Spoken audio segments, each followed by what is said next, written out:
Afternoon everyone, welcome to COSC101 Software Development Studio 1 and welcome to the unit introduction video for COSC101. So in this video, there's nothing actually accessible in here, there's no unit content. This video is just designed to get you familiar with COSC101. We're going to go through some of the unit administration, some housekeeping stuff talking about how the unit's going to run, and we'll go through the assessment, so the group project, the examination, and the most important thing is for you to have a look at the Moodle site. I'll assume that because you found this video, you found your way to the Moodle site, but make sure you explore that site, understand the content in the tiles, understand where you can find your assessments, and make sure you complete the academic integrity modules that you need to complete to get access to everything. So first of all, welcome to COSC101 and welcome to UNE if this is your first unit of study at UNE. So through this unit, you'll be working as individuals and in small teams to write programs. You'll be developing small software development projects. You'll learn many computer programming fundamentals, and you'll be developing interactive visual software. So you'll be developing software that has visual elements. And so in this unit, we're going to be working with the processing software development environment. Now, processing is sort of an all-in-one software development tool that's designed to allow visual designers, artists, and scientists to build generative artwork, but also develop prototypes. Generally speaking, create programs with visual elements that don't require huge amounts of programming. It's based upon the Java programming language, and it has lots of extensions and built-in functionality. That means you don't have to get caught up with all of the intricate elements of Java to achieve some really interesting results. So the processing environment consists of just a simple text pane. You can have multiple panes where you develop your program.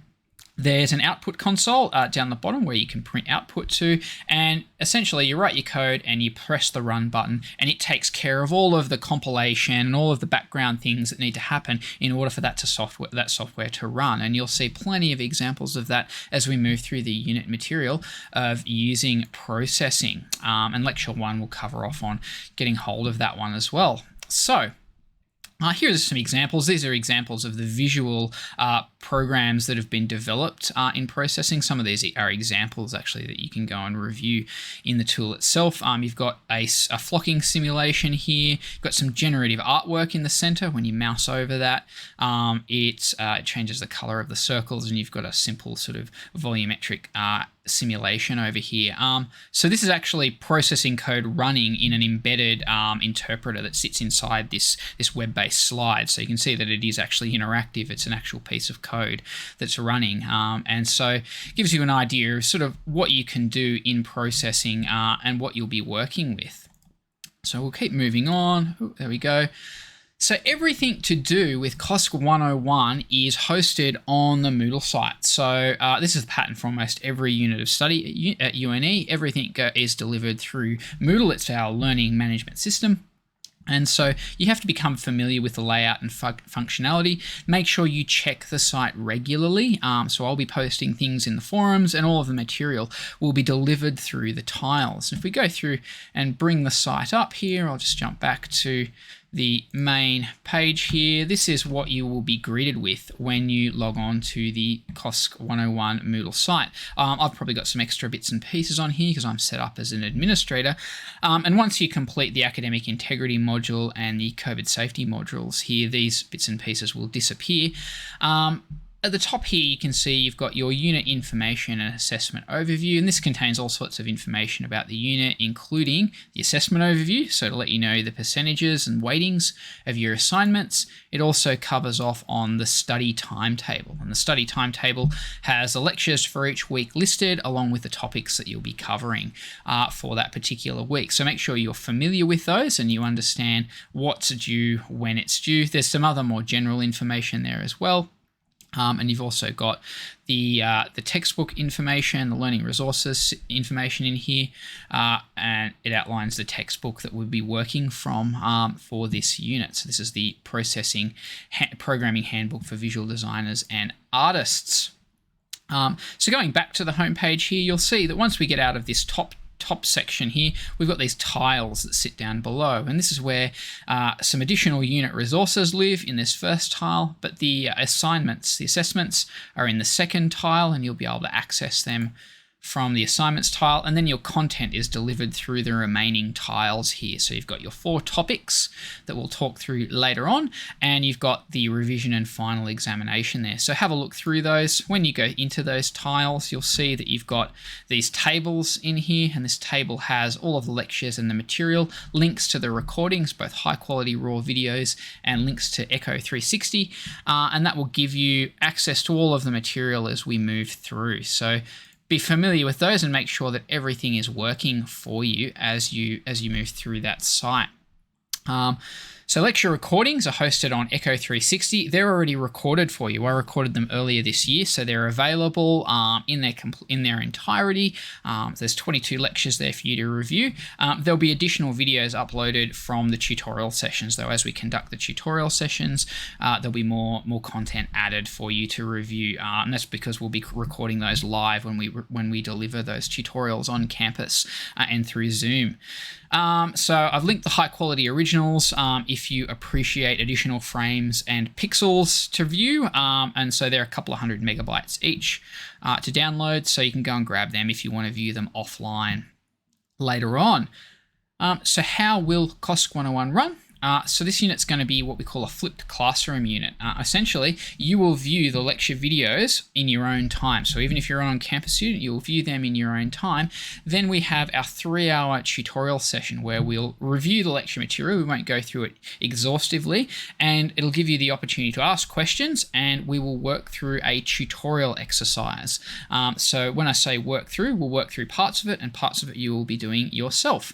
Now those tutorials will run on campus, and we'll be broadcasting them via Zoom. So I'll send out a Zoom link as they approach so that you can get onto those tutorials if you're off campus and participate live. I will record those sessions, or will record the parts of those sessions that are relevant, so that you can view them later if you can't attend live. So you've got sort of this multimodal approach where you can get the most out of the unit no matter how you want to study it.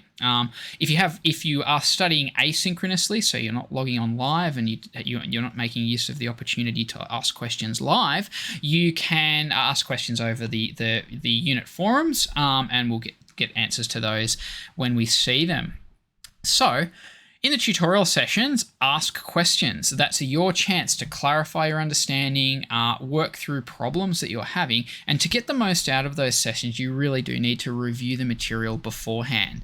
And make sure you can even have a go at the tutorial session before you attend those or view them as well. So make sure that you are prepared to go through in your tutorial sessions. And so the pattern will be that you will review the lectures in the first couple of days of the week, and then we'll have our tutorial session towards the end of the week. So COSC 101 has 4 assignments and an exam. Now, the first 2 assignments will be programming skills assignments, and they're done individually. So that gives you the opportunity to develop your programming skills and give you enough so that you can realistically undertake a larger group project and develop an interesting piece of software. The third assignment is your group project. So you'll be working in groups of 2 to 3 students to build a piece of software. This year we're going to be working on a game again. And there's lots of, it's fairly open-ended. There is a list of minimum requirements, but you've got the opportunity to sort of put a lot into that and make it your own. And the final assessment is a reflective essay where you sort of think back and look at what worked and what didn't work, and propose some solutions to any problems you had. And the idea of this reflective essay is that it allows you to prepare for the second studio course. So most of you will go on and do Software Development Studio 2, and you'll have even more tools and more things at your disposal to complete the work in that one. And the idea is we want you to understand the issues that arise from group software development or group-based software development and how you can address those. The final assessment the final assessment item is the open book unsupervised exam, and that'll have a combination of comprehension style questions and problem solving tasks. Now, those problem solving tasks will require you to write code and run that code in your exam. So you'll have processing open, you'll be coding and uploading your solutions to those in your exam. So it's a fairly intense exam, and it gives you the opportunity to demonstrate your knowledge. So as I mentioned, your group project will be done groups of 2 to 3 students. You'll form your own groups using the collaborative grouping tool. I will make that available when the census date has passed, because we don't want you to start making groups while people are still coming and going from the unit. So once that's a little bit more stable, we'll activate that. You'll also have access to a Slack instance. So Slack is a synchronous and asynchronous chat tool with lots of features, allows you to really easily communicate as a group, and you can set up chat rooms and channels so that you can work together to swap files, swap code, communicate effectively. Yes, you do have to complete this assignment as part of a group. So you can't complete it as an individual. You have to work as a group. It's one of the learning outcomes of this unit is that you complete this group assignment. So it's quite important.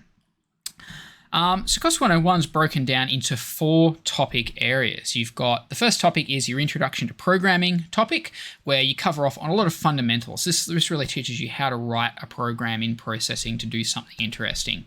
We then go on to digital data representation, where we cover off on some more fundamental, slightly more theoretical, but still grounded in practice concepts around representing data and dealing with interesting data types. That's where we start looking at images. We start looking at how data is represented in a digital system. And we finish up by looking at your game development concepts and network programming. And so the unit is sort of top heavy in the sense that a lot of the content is in the first half of the unit. So the first few weeks are quite intense. It then slows down to give you time to then go back over that content and complete the group assignment. So if you feel like it's going really fast at the start, it's meant to. It's so that you've got enough knowledge to complete a comprehensive group project.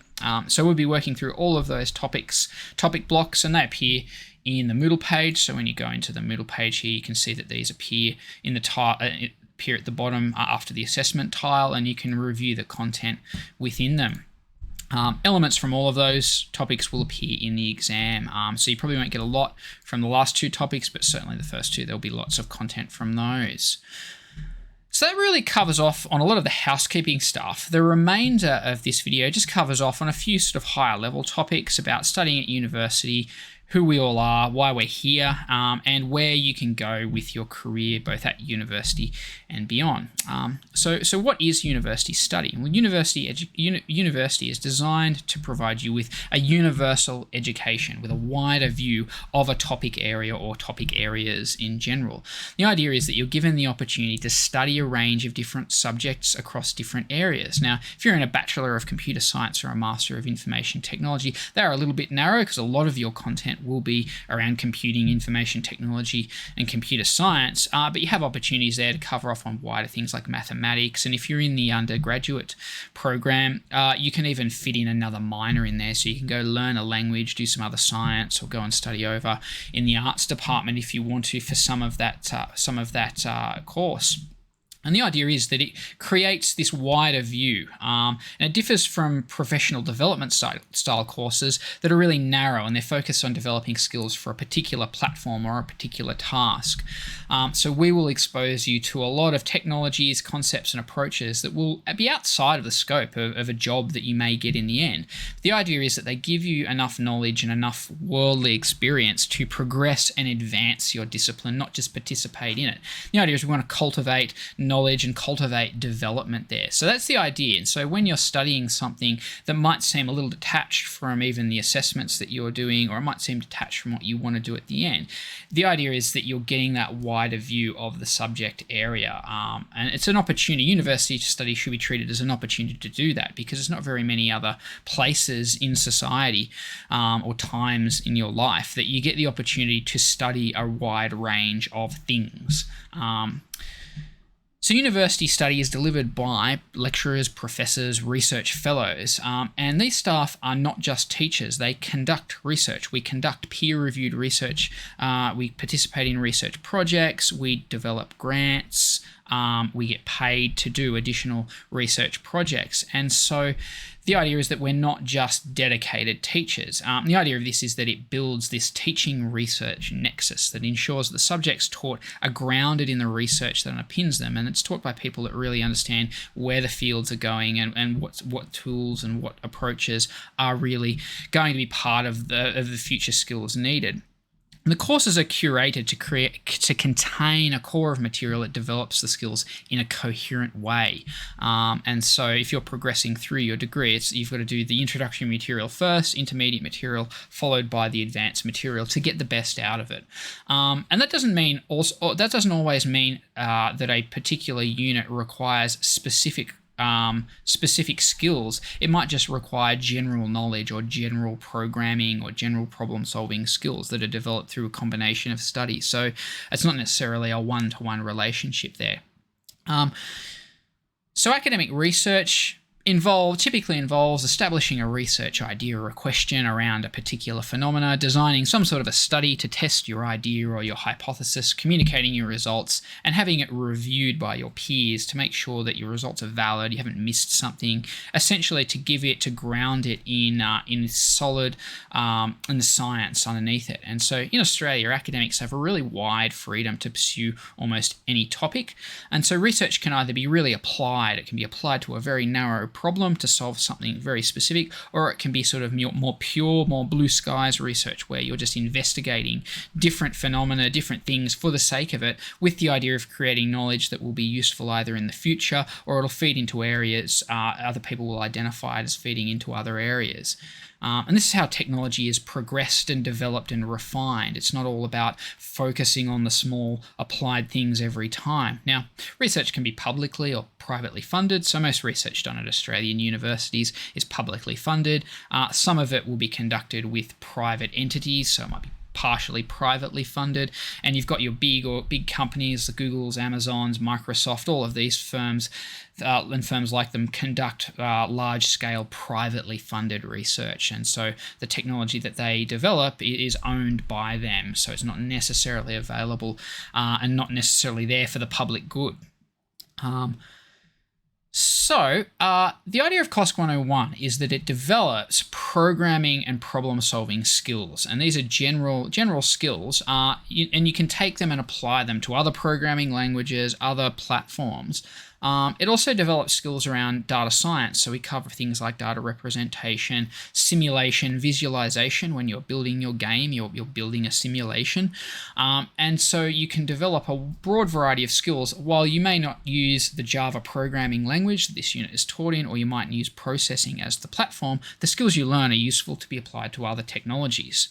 We also develop the soft skills, so communication, teamwork, and time management. Again and again, we're told by employers, by startups that employ our graduates, and also our industry advisory board, these skills are increasingly important because software developers and data scientists have to be able to work with other data scientists and software developers. They also have to be able to work with other people outside the discipline in order to solve problems. Units like COSC 101 are also really good for signaling to a potential employer that you have a generalist set of skills related to problem solving, organization, communication, and teamwork. And so the ability to problem solve and implement solutions in a general sense is really important. So if you're able to get a good mark in a subject like COSC 101, it sends a powerful signal to an employer that you're able to get to organize yourself in such a way that you are able to do a good job on a multifaceted project or a multifaceted problem. So try to get the most out of your studies by pursuing them to the best of your abilities. So if you are moving through your Bachelor of Computer Science, your Master of Information Technology, Master of Data Science, Master of Computer Science program, and you like studying, you're interested in pursuing topics in more depth, you can undertake a research project. So if you're in the Bachelor program, the 3-year Bachelor program, you can continue on into the fourth year Honours program. And so in that program, you conduct a research project in addition to some advanced level coursework, and that brings you up to being equivalent to sort of a full software engineering program, like a 4-year engineering program, and it gives you the ability then to move into a doctoral program in Australia, because if you conduct that research project, that's the one of the criteria to enter. Likewise, if you're in one of the master's programs, you can complete a master's thesis, and ultimately, again, you can enter a doctoral program if you want to pursue academia. And so, as I mentioned, why you would want to do this, because it gives you the ability to conduct in-depth research into a topic area that you really like and you're really interested in. And so you don't have to be the top of the class to enter into these projects. Both of them have entry requirements of a credit average or higher. So it's not like if you have problems with your studies, you're excluded from this opportunity. So make sure that you keep that in mind as you move through, because it will may allow you an avenue to further expand upon a particular area of interest. These projects also are paid for by HEX. There are some scholarships available, and you are able to continue on studying them with all of your financial support there as well. So make sure you keep that in mind.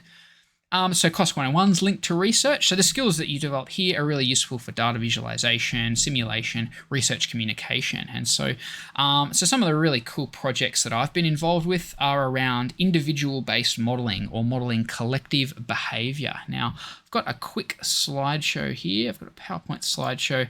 These are just some slides that I've put together from some conferences. Just bring this one over. So let me switch this over to swap that one over. There we go. So this is from a research project where we were looking at collective movement and collective motion. And so collective motion is a really interesting phenomena that we see in flocks of birds, schools of fish, mobs of sheep, and even humans. And so we get these complex patterns emerging when individuals respond to their neighbours and their environment. And so the rules that govern these are often really simple, but when combined into a group, we get these really impressive displays of emergent behaviour that come out of this group. So this is an example of mobs of sheep moving around. And you can see that they're maintaining their spacing, they're compacting their spacing to move through the gateway here, and then expanding out to explore and exploit the resources in this paddock. So it's really interesting behavior when you start thinking about the individual rules that these govern. And so we saw an example of this before when we were looking at the flocking simulation earlier on in this slideshow. And that simulation is really simple. Basically, each individual has a zone of alignment, a zone of repulsion, and a zone of attraction. And so the repulsive force means that individuals don't want to collide with each other, so they move away from each other in this zone. They align with each other in the next zone, and they are attracted to each other, so that they form that cohesive group. And so there are various models for these. The example you saw before, and this was a Reynolds-Boyd's model. And so there's a cohesive alignment force and a separation force. And when we model these, here we have some examples of our Boyd's model. You can see here that by combining those forces together, we get this interesting flocking motion where the flock stays together. And all this emergent behavior is coming out of those simple interactions that we program in. And so all of this can be developed in a platform like processing. We build in this logic into the individuals. We store their state information, and we'll learn about that as we move through. So that at any given point in time, they have a state, and as they move around, they respond to their neighbours, and we get this emergent behaviour. And in this example, this research project, we were simulating this interaction with this boundary zone. And so there's a force exerted upon them, and we wanted to see whether this caused additional collisions and how that affected their behaviour. There's also a human context for this. We work a lot with the sports scientists to look at various aspects of team sport. And if we're talking about team sports like soccer, you can see that during different segments of play, you have these same flocking type interactions undertaking, where we have players maintaining their spacing and trying to achieve a task. So in this case, we have defenders trying to defend against an attacking group who have possession of the ball. And so in order to study this, there's quite a lot that goes into it, because you have to track the players' positions, you have to be able to then process that data, and then ultimately pull out those interaction rules. And so in this example here, this is a research project where we're assessing computer vision-based tracking algorithms for player positioning. And so you can see here we've got our original video. We have our algorithm running that picks out the players. In this case, we're picking out the team in the white and red jerseys, and we have to then perform some transformations using the known coordinates of the field to ultimately get a set of XY coordinates on that field for each of those players. And from that, we can pull that data set out to analyze. And so that's a really in-depth solid computer science problem that we've got there, because we have to. There's all sorts of challenges, like for example, the camera aberration, the lens blur, the fisheye lens distortion has to be corrected.